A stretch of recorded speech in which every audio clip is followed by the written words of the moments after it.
Also, Amber, I just wanted to say one thing real quick. We are recording, so what we were just talking about, we will get canceled. Okay. Hi, geeks. Welcome back to Geek HQ, where we want to talk to you. And as you can tell by the title of this episode, we are talking about Shogun. Shogun. Shogun, one of the greatest TV shows ever made. And if you don't agree with me on that, you're just wrong. You just are. Get out of here. What are you even here for? Why are you watching? Get out of here. Just go away. And especially after this last episode, oh my God. But before we jump into that, Amber, I know we've been going back and forth. We've been collaborating. Tell everybody who you are, where you come from, and what you do. I come from my mother. She's a lovely woman. Road to Tarvalon, YouTube channel, lots of fantasy, Wheel of Time, some sci-fi, covering all kinds of stuff. Yeah, books, movies, TV, all the geeky stuff the geeks love. Yeah, yeah. And we're talking today about Shogun, episode 8, The Abyss of Life. This was quite the episode. Quite the episode. Title. Right? Oh my God. Well, okay, so remember, first off, if you haven't seen our episode or our discussion about episode 7, link down below, go back to Road to Tarvalon, watch episode 7, come back here. Well, leave a like and subscribe there. Come back here because I know you already liked and subscribed. I know you did. Come back here and then watch this episode because, oh my God, we are... Yeah, like right off the heels of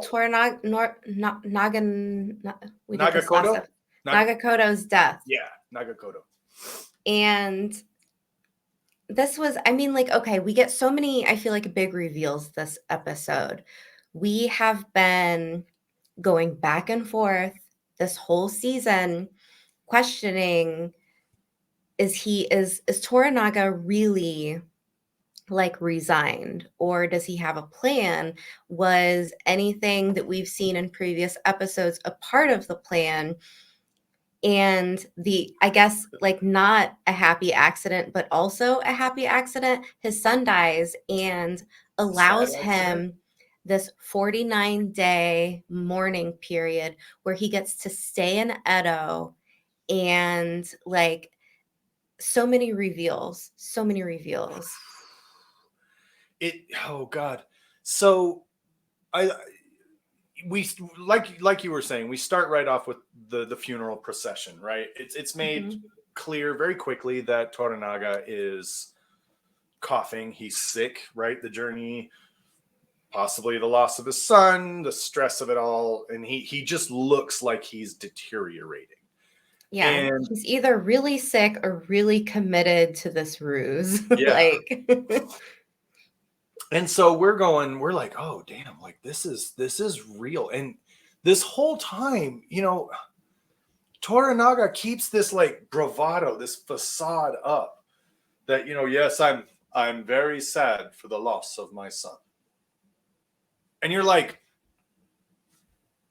right? The kid was an idiot. We know that, but a courageous idiot, I guess. Right? Is that what Omi says? Yeah. Oh yeah. He was brave. And during the funeral procession, you've got Toranaga's generals who wear their armor in protest of Toranaga's surrender. Even now, they're like, we need to not surrender. This is bullshit. What is going on? They want to fight still. They don't care that, Toranaga's son is dead. Well, they do. But they wear their armor because they're like, no, we need to fight. Surrender is not the way. We all hate Ishido. We all hate what he's doing. This is not the path. The path is not to surrender. I think with that whole plot line, it feels it feels like in this episode, for pretty much all of our like kind of like our main characters, our primary characters, they've reached a point of no return. You have the relationship between Toranaga and his generals, like wearing the armor Right. and like this, he's making this hard line in the sand, like we're doing things this way. And then like that's how it is. There's no room for discussion. That's it. We have this a similar thing happen between Mariko and Buntaro, which Oh, ice cold, like ice cold she burned him into so. oblivion. Oh, oh. Yeah. And it was like this poetic burn as well. Which Like, makes it worse. Which you know, makes she it had worse. that written down like years ago, like at Right? some point. I'm gonna one of these days you know Yeah. what I'm gonna say? I'm gonna say this. Yeah, you're gonna cry. Yeah, you're gonna cry. Yeah. Oh. So we had their kind of like, I mean, not like a real deal separation, but like after these words were said, there's no going back to this relationship. I don't think you can repair it after that. And then you have the relationship between Johnny B going back to his former or his crewmates. And once again, like he realizes like they're savages, they're disgusting, they're stinky, they're just brutes. And he, you know, beats the crap out of this guy, like throws his jacket off and walks away. And so, like, he's left them behind. And I mean, like, I feel like this whole episode was like full of goodbyes, if you will, like, and a point of no return for everyone. I love that. I mean, because one of the things we've seen consistently in this show is that each episode sings out a theme. Each episode has an undercurrent, has a color, if you will. Mm-hmm. And this one, I like where you're going with that, because this one has a sort of finality, right? It has a sort of, okay, the time of choosing is over. During this episode, you will make your choice, and that is where you will be in the coming conflict. And Right.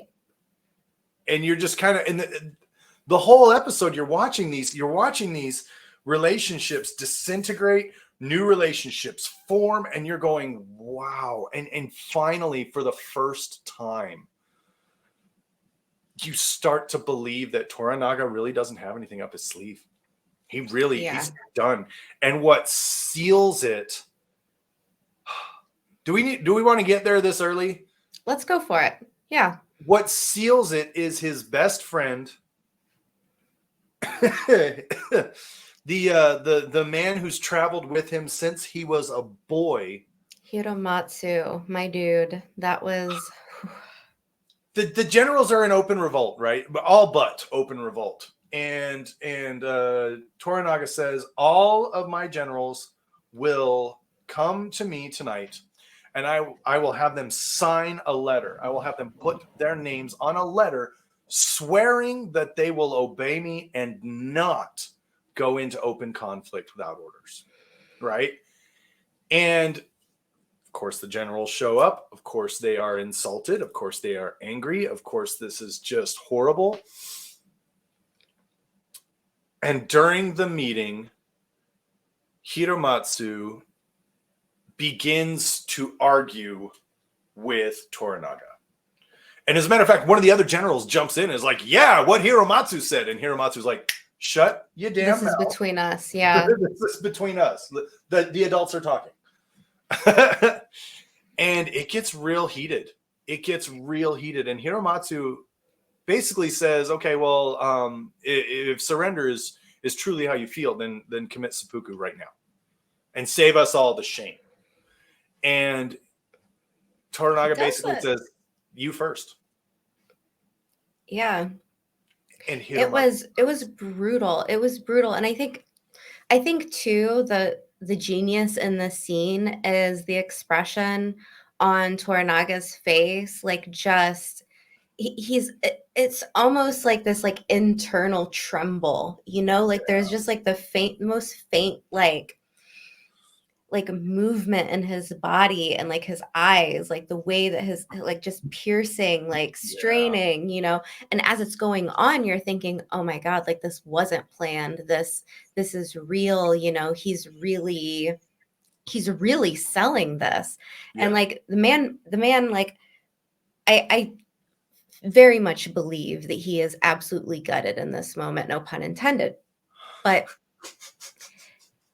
I think the Don't make thing me that laugh is at that scene. I think the That's evil. thing Don't do that. I think the thing that is so brutal is like for a second teetering on the idea where it's like, okay, like he doesn't have an ace up his sleeve. He's really resigned. This was all for nothing. All of these deaths were for nothing. All of these people are at a loss, like everything that they've given up, you know, like all of these relationships disintegrating, and like this is the end. No big, you know, nothing falls out of the sky to help anyone. There's no deus ex machina, like that's Yeah. it. And Well, then like at the end of the episode we get the moment where he's like, well, you know, now finally everybody saw what they needed to see. And you're like, ah, thank you. that God. scene was, oh my god. So Hiromatsu commits seppuku. Buntaro is his second. Buntaro is his son. Yeah. Um, so who's also not in on anything. And this is the thing that kind of gets you, because Hiromatsu earlier is, you know, when they're talking to the priest, comes out of the meeting and looks at the other generals and is like, he's gonna fight. Right. And everybody's like, how do you know? And he's like, because if he wasn't going to, he wouldn't have sent that dude back with the message. Right. He's gonna fight. And Yeah. so you're like, okay, so it is a plan. This is a ruse.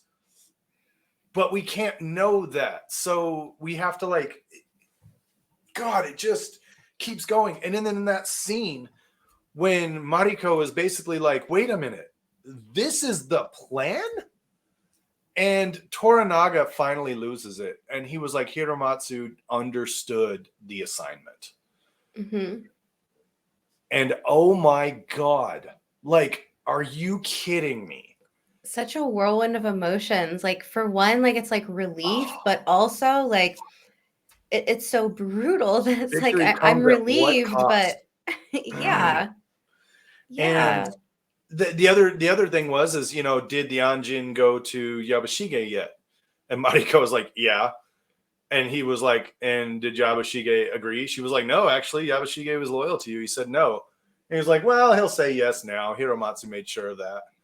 And that's kind of like what Mariko saw. And she was like, wait a minute, what? And like, that's when you kind of go, oh no, this was planned. Yeah. That scene was really interesting, and I love how Toranaga makes the mention of Yabushige and Blackthorn being like a specific The type of Goshawk. hawk. They are a Goshawk Yeah. with small wings. And how like these two men are incredibly predictable. And I love that because like we've had this hawk thing, this hawk theme Yeah. weaved in and out the entire season. And the dude really loves his birds and he likes his bird metaphors. And like it was very poetic, but also what this episode desperately truly needed was a bit of like a tease going into the next episode. And for me, it was the new alliance between Blackthorn and Yabushige, because Yes.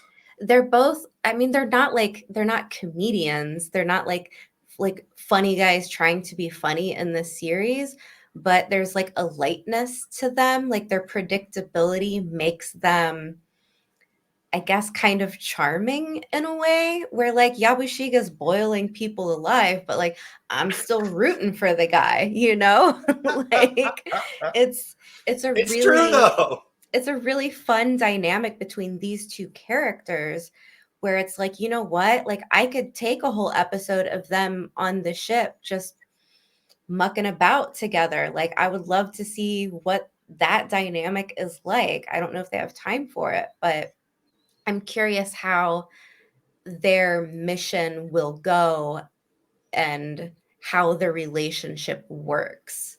Yeah. I well, and so this is kind of where we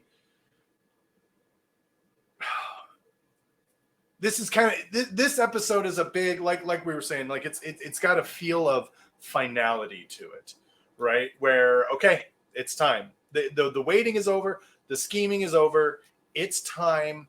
We're gonna do some gratuitous violence. It's coming. It's happening, and the wait is over. The die have been cast.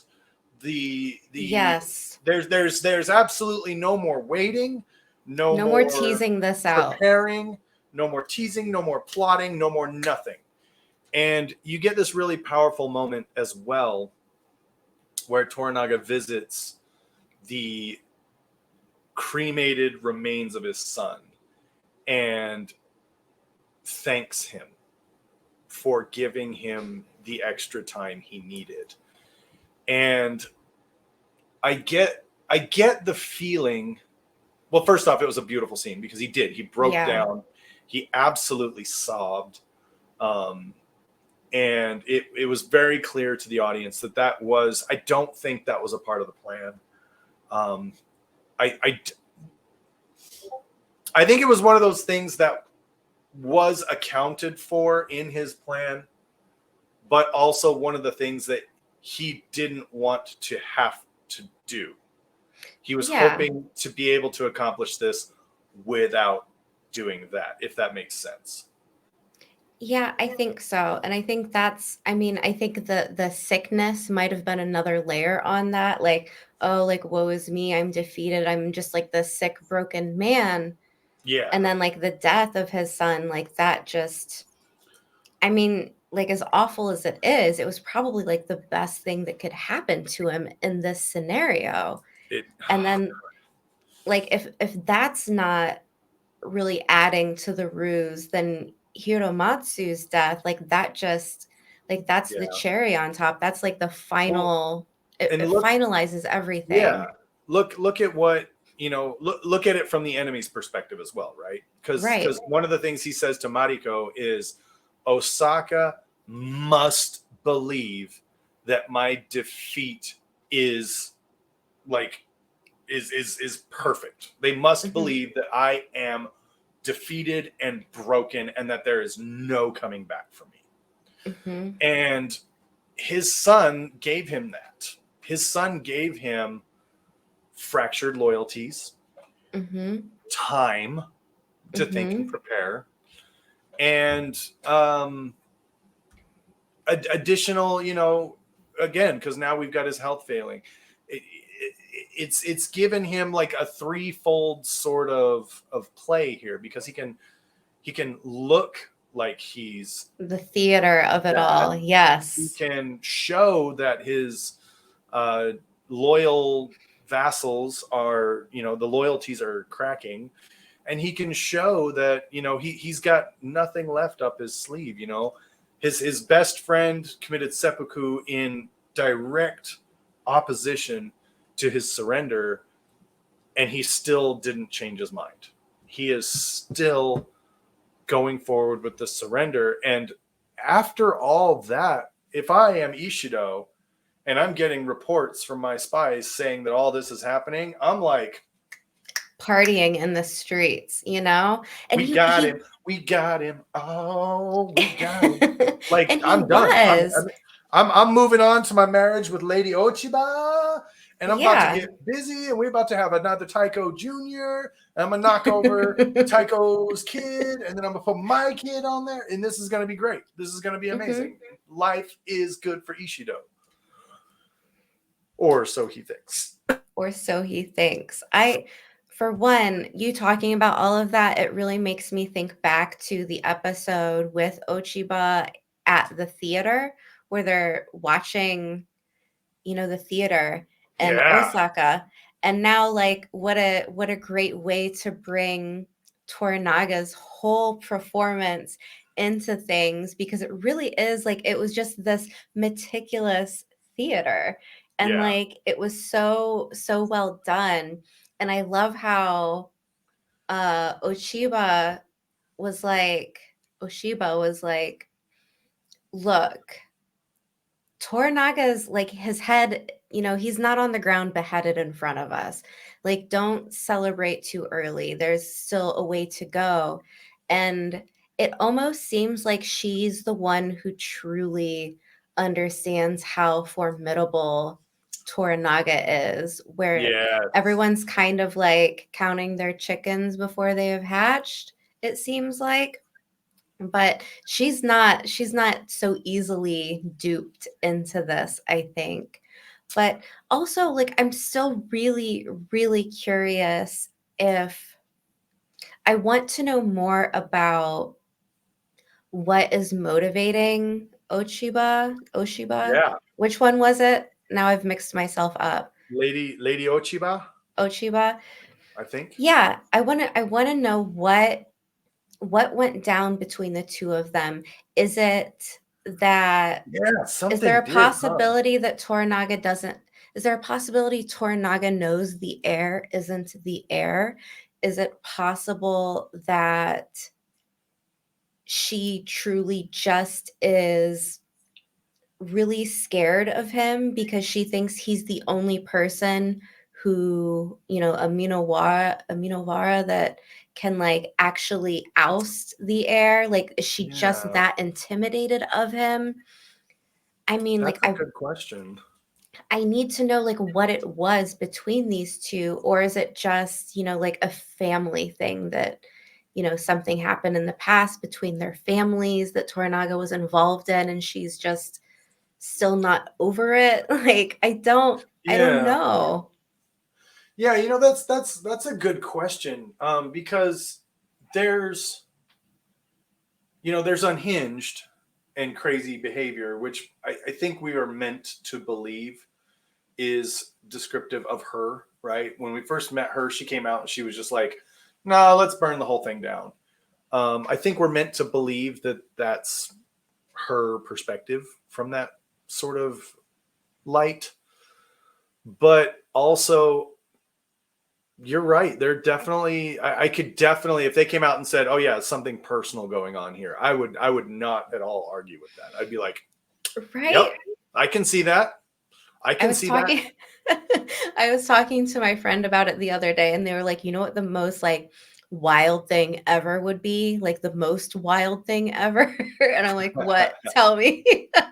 Yes, And they're like, "What if Toranaga fathered the child?" And I was like, "That is that is an interesting, what? right?"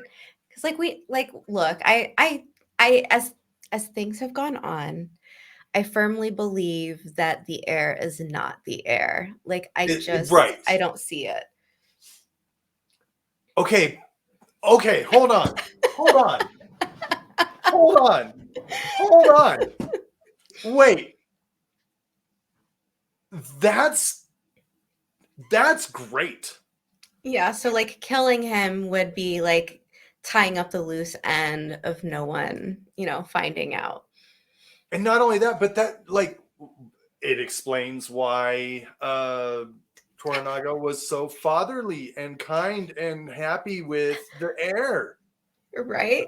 Like, because there's like deference, right? There's like, oh yes, hello, my heir. It's so good to Hmm. see you. And then there was Toranaga, and he was fatherly. He was more fatherly with the heir than he was with his own son. Like, I mean, like, we might be in total like loony theory mode, but I don't care. I love it. So, I'm well, if there's anyone who knows about loony theories, it's Wheel of Time fans. Like, yes. I will die on this hill. You, nobody can come to me until they can show me websites from the 90s when websites weren't even a thing, manned by fans who were so dedicated that they were taking emails and hand typing them into their own websites to answer the questions and come up with new theories. Yeah, Which is I which is think Wheel of exactly how Theoryland went for years. And yeah, I Dragon Ball. think Wheel of Time fans, probably a Song of Ice and Fire fans, like, look, like send me down a path where I'm looking for clues. I'm all about it. I just I don't know, And like I feel like there might be a big reveal later down the road because they've been so deliberately like yeah. not showing it. And so like it feels like they're waiting for the right time. Yeah. I don't know. Do you know what else I'm feeling here too? I'm feeling a Leto Atreides vibe, right? Oh, Toranaga and Leto, very powerful men, very beloved men, very noble and honorable men, right? Those in power decide, ooh, yeah, I don't really fear. like that the noble guy is gaining in power because that is going to be a threat to me. Because what do we know about schemers? They only ever see plots against them. They only ever see Hmm. schemes. If you don't have that sense of trustworthiness, honor, nobility, those kinds of things, all you're ever going to see is a knife in the dark. Like, Right. so what Projection. happens?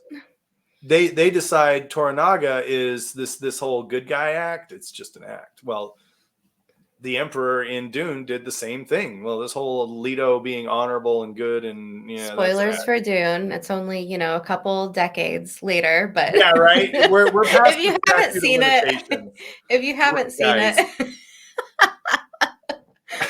agreed, Well, agreed. or read the book. Well, Gosh, yeah, that's what I mean. Like it's only been out there since when? Like yeah, the 70s? yeah, yeah. It was funny because I mean, kind of like on a tangent here. The spice melange was a metaphor for oil, and he wrote it during the big oil shortages in the 70s. Oh, no. Dune was published in 65. Oh, So even further beyond the statute of limitations. well, there you go. Um, but getting back to the metaphor here, like I think that's something that's really kind of an interesting take on that. And if Toranaga is the one who fathered the heir, that only gives him that much more leverage to which other people would be afraid of. Yeah. He this political stalemate is absolutely brilliant on Taiko's part, because Toranaga has successfully undermined the will of the council to get anything done that wasn't good. And it's a fun little thing, and then you have the arrival of Johnny B and his whole thing that kind of threw things out of whack. But Yeah. yeah, no, I like that theory though. I really like that. Bratty Spice on Twitter. All That's right. that's her. Shout out They to Brady Spice. Yeah, I think too at the very beginning of the season I had the question of, are we going to see Blackthorn's men again? Are Mm, they ever going to come back into the story? And we got a little bit of them, and I was really happy with that because it felt like closure. yeah. And I feel like this episode feels like I know some certain authors are really well known for doing this, but you get like all of this planning, plotting, long, long story, and then you finally hit the jump off point, and then it's like, and then everything just goes flying, and it's like it's like so much. And I feel like this episode was this very very like strong period at the end of the sentence where it's like, okay, and now we're moving to the climax. And Yeah. so there's only 2 episodes left. I really thought that this episode was going to be like a planning episode. I was really expecting the plot to get like much more further at this point. So it was a bit surprising to me that it was like it's slower paced in a way that, not that it's not enjoyable, but it's slower in pace where I was expecting like things to be like jumping off at this point. And it was a bit, I don't know, it caught me off guard, and it had me like had given me way more time to think about other things in terms of like character examination, character development, relationship development, and stuff like that. So like it was a great episode, just wildly different from what I expected. Do you know, I love that, because the immediate feeling I had was the rug being pulled out from under me, because Yeah. I kept waiting for an exposition. I kept waiting for a plan. I kept waiting for a blah blah, something. I kept waiting for some kind of welcome to the inner circle. Here's what we're gonna do. Blah blah blah Yeah, blah like blah. the lifting of the curtain, if you will. Yeah. And the ending of the episode, which is a piece that we haven't really got into yet, is Mariko is talking to Toranaga, and she's she pieces together that this is a plot, and she's also devastated and heartbroken, but also is very happy. And Toranaga looks at her and says, "Are you ready to do your part?" And she's like, "Let's go. Fuck me up, fam. Let's do this. I I am need to ready." know. Yeah, like I need to know what her part will be, and I have to assume it's has something to do with Lady Ochiba. Like, right? Like they were friends, they know Yeah. each other. Like Well, it, because in Women of the Willow world, we learned that they were childhood friends. yeah. I think I think that feels pretty solid to me. Now Yabushiga, on the other hand, like look, He's like if gonna you're be gonna have so an mad. agent of chaos, like he's your guy.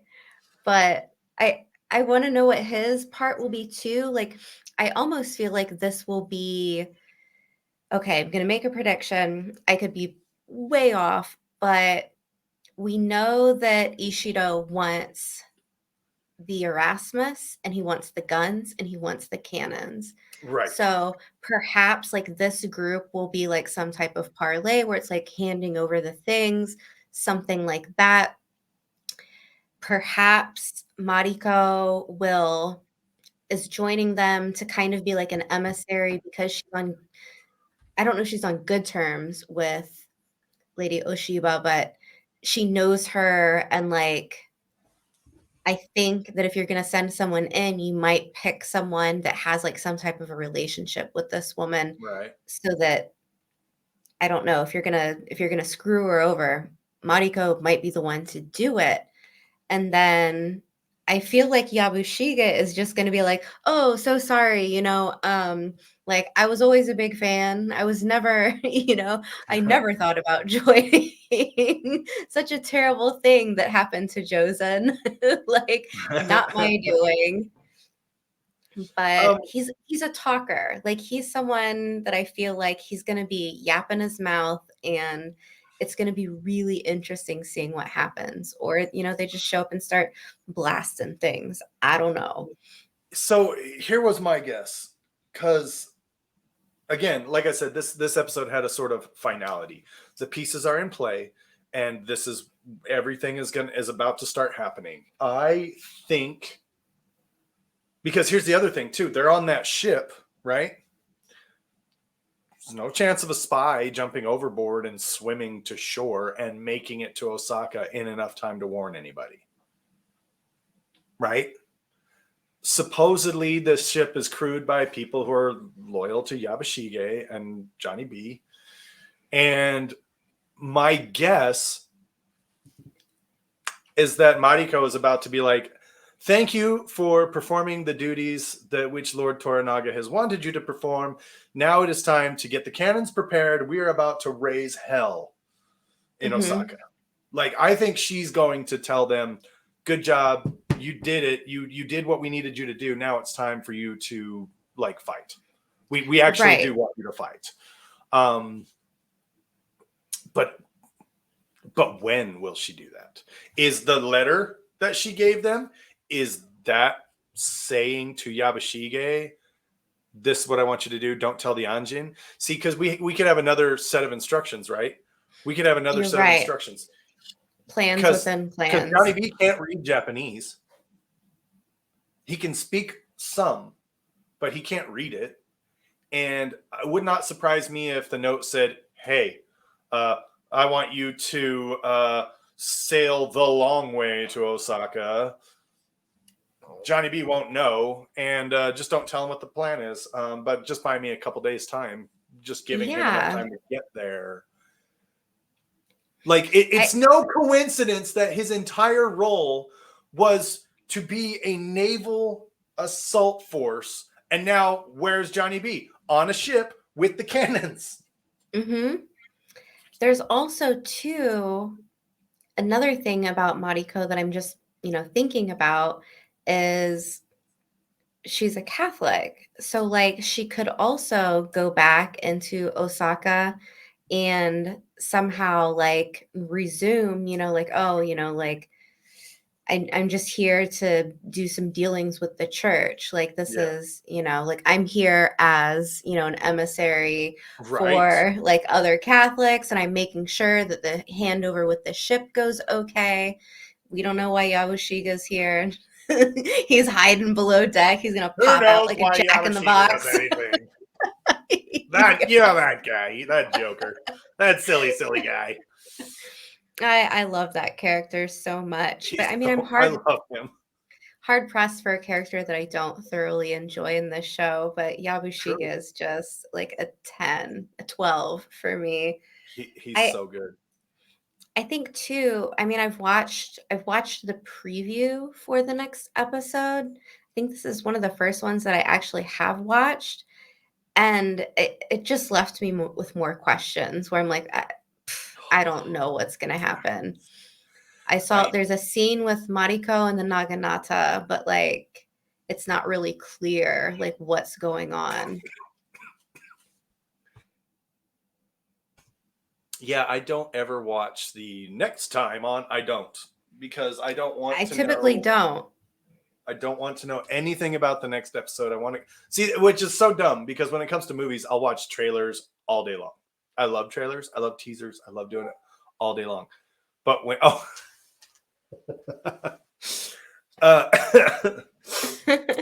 I'll do it all day long, but I can't like with TV shows, I feel like there's the episode itself is too small to put a 3-minute teaser in. If you've got a 40-minute show, a 3-minute teaser, that's like, why are we doing this? That's just sorry, I got to sneeze. If you do it, it's just like it feels like it's giving too much of the episode away. Yeah. Sorry. But where you say you watched it and they've given you more questions, I like that. I like that. That makes me excited. That makes me happy. Yeah, there's also, okay, so I think the other big question is, like, we've got this trifecta now. We've got the Mariko, Johnny B, Yabushige, but what is Toranaga's part in this plan? What will he be doing?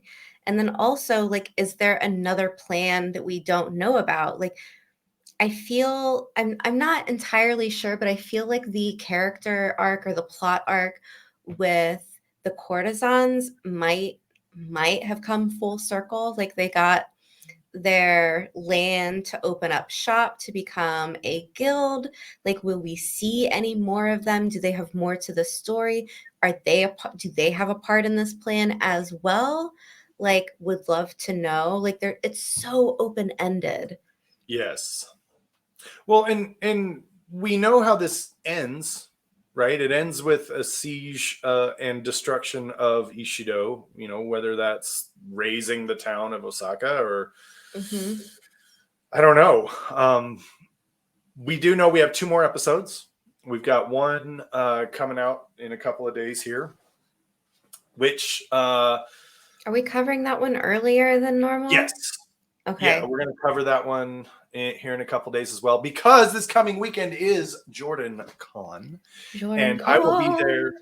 with the Black Tower podcast. I will also be there representing the Two Geeks One Mic. Two It's Geeks, going to be One awesome. Mic. We're going to have all the fun. It's going to I'm be so amazing. excited for you. I really am. I am also so excited. This is going to be the best. But in order to make sure that we keep you fine folks up to date with Shogun and don't fall behind, we're going to make sure we get this episode out, despite my Time other crunch. appointments. Yeah. Yeah. Thank you, by the way. I'm so excited. Like this show, I did not expect it. I mean, I watched the first episode and I was like, damn, Yeah, probably the best season of television that I've seen in a few years. Like I'm not being hyperbolic or anything. Like I really think it's just yeah, that good. it really is. I can't remember the last time I saw a show that was this engaging, this um, this good at making me feel like I was in the know, but also making me feel like I was in the mystery, not knowing which was which, and not feeling frustrated at it. Yeah. It's yeah, like it like Like we, expert writing, expert plotting. And like I know there's this isn't the first Shogun adaptation, and I know there's a book, but like I think this might be one of the gold standards for book to show I would agree. adaptations. And I think that if you like television and you like reading, like this might be one of those things that you're forever like pointing to, saying, like, this is how you do it. Everyone look over here. And I think it's different. I mean, like, I feel like we're getting so much good stuff. Like I saw Dune. Dune was great, like visual masterpiece, like like a work of art, really, in my opinion. But like this is the same. It's how I feel the same way in the same way. A lot of Dune references today. I don't know what it is, but yeah, maybe you sparked something there in the old noggin of mine. It's just great. I'm excited, very excited. Yeah, I am too. This Shogun has been a ride. I and to kind of illustrate that, I want to go back and talk about when Johnny B met with his crew. Like this whole time, he's wanted to find his crew, and he finally finds them. And not only does he kind of look in disgust, he's like, "Oh, like, ugh, what do you guys? Why are you guys disgusting?" Right. And kind of has that moment of it.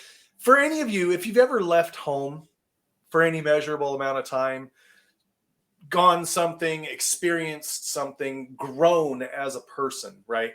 And then you come back home and you see the people who are the same as they've always been, and you kind of feel, you almost feel like an outsider in your own home. And it's Preach, not necessarily a preach, bad brother. thing. It's not Preach. necessarily a bad thing. My personal experience with this, and I imagine you absolutely have experience with this, Yeah. being an American living in Europe. I mean, man, that's got to be a paradigm shift. I mean, But you are overseas yourself, so I mean, and that's where I was just going to say is I'll never forget. After joining the Air Force and coming back home after like basic training and tech school and seeing all these people, and I'm like, oh yeah, man, I'm so excited. My career's getting off the ground and I'm doing this and I'm doing that and I'm so excited. What are you up to, man? I don't know.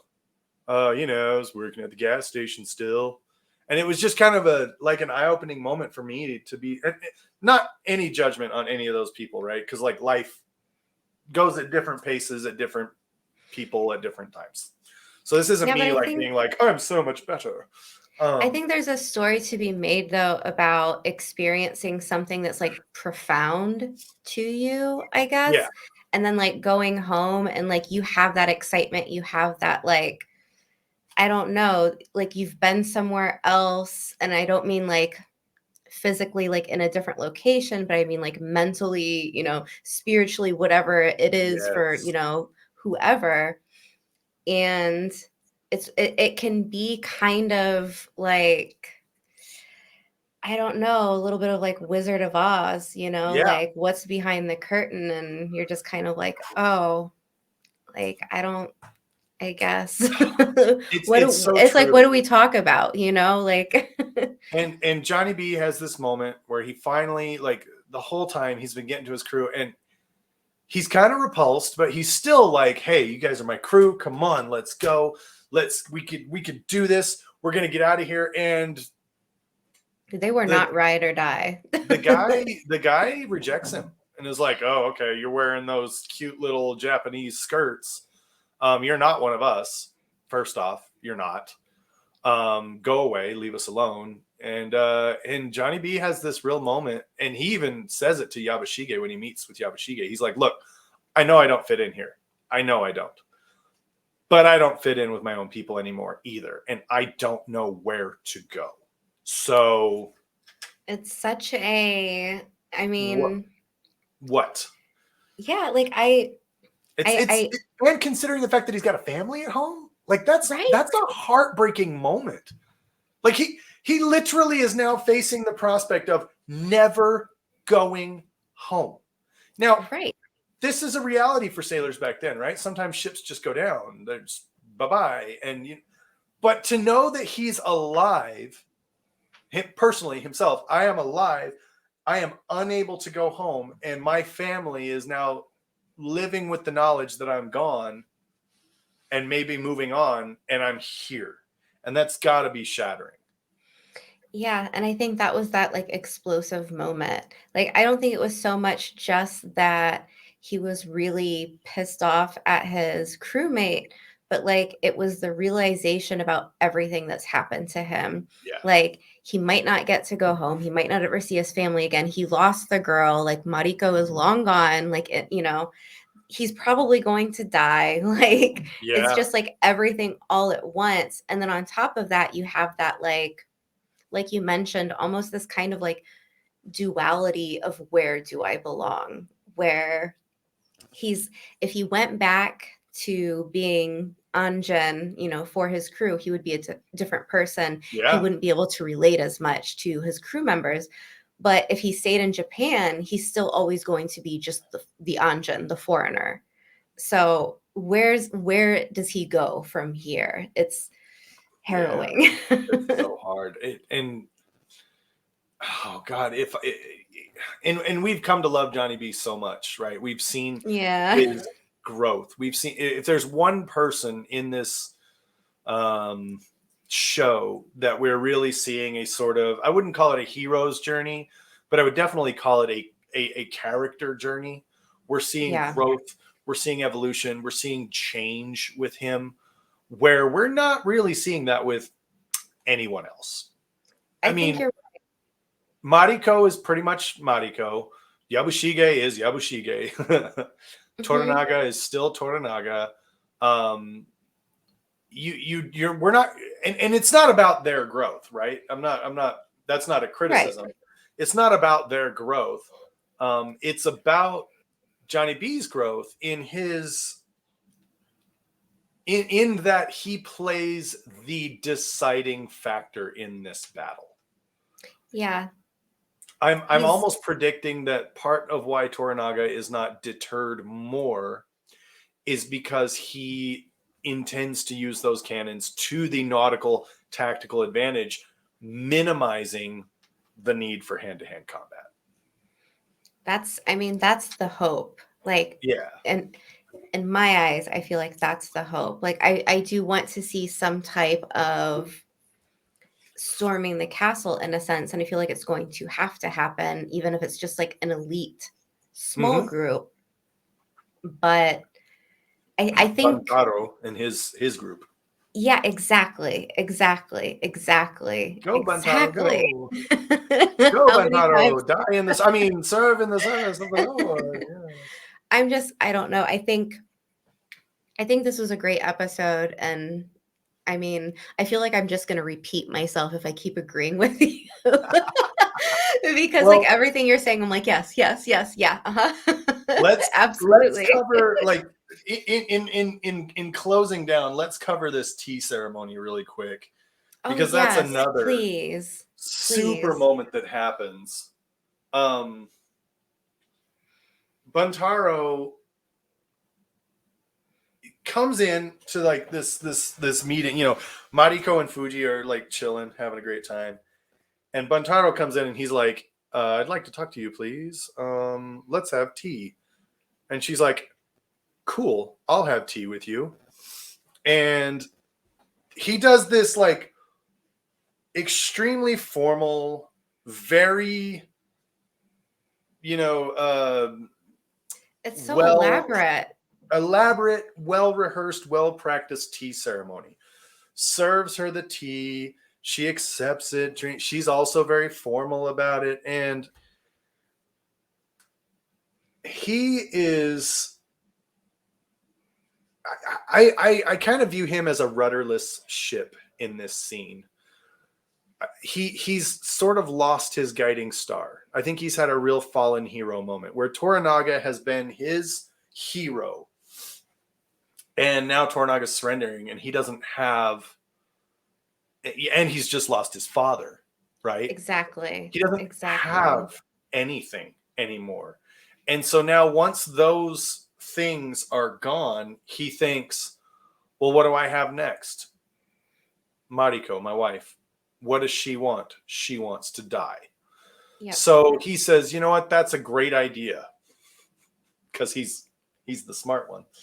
And he thinks he's being like super sweet and offering this sort of gesture of love and being like, I know you've always wanted to die and I've never let you. Now is a great time for us to do that together so Hmm. that we don't have to live with the shame of our Lord surrendering. And, you know, we can be together in death as we were never together in life. What do you say? Buddy. Yeah. And then she delivers one of the most devastating rebuttals. And I can't remember it verbatim, but essentially it's to the tune of you misunderstand. And is this is after Toranaga brings her into the circle of trust, right? No, I think this Is is this before? before. Okay. So Mariko, like Hiromatsu, is kind of operating on instinct, and both of them very much understand there's more at foot here, but they don't know what. Hmm. And Mariko looks at him and is just like, "Yeah, you're not really understanding what I want at all. Um, my desire is to get away from you. Right. I would It rather, wasn't death that she wanted. She wanted to escape, like pretty much being under his foot. And just oof, what like did she say? She said, I would rather live 1,000 more years than to die with you. Or, oh God, I can't remember what she said, but she cut him to the quick. yeah. The man already had nothing. Now he has even less.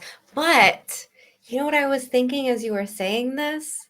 Hmm, Do you know? Okay, so Buntaro is he's good with the sword. He's good, with fighting, but he's not good with, understanding and emotions, it seems like, which, that some people just aren't great with that.